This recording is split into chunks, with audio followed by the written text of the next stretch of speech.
Now, a team in Whitby have started a project to save the shellfish industry from overfishing.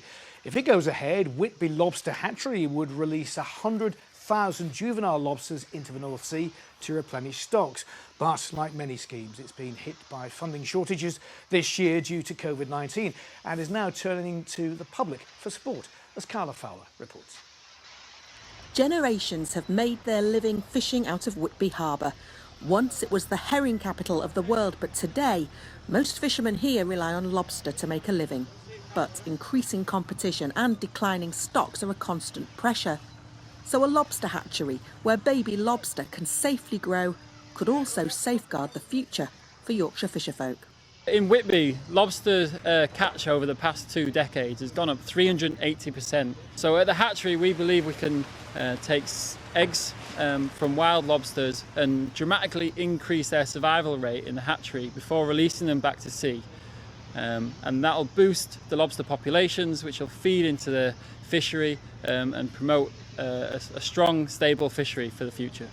It's an ambitious plan. The team want to turn this disused section of Whitby Fish Market into a marine discovery centre. It would offer open views and access to the hatchery and harbourside, showcasing Whitby's unique industry and heritage to visitors. People come to Whitby and have a nice walk and see the boats, and they don't get a real insight into our oceans and our jobs.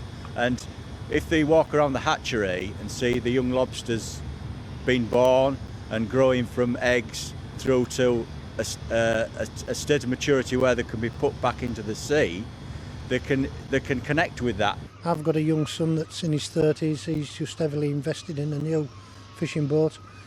I want the lobster fishery to be sustainable for him well into the future, and the hatchery seems to be the only way we can do that.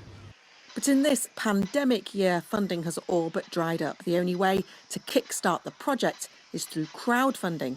So the public are needed to step in and help Whitby's economy and save Yorkshire's shores. Clara, BBC Look North, Whitby.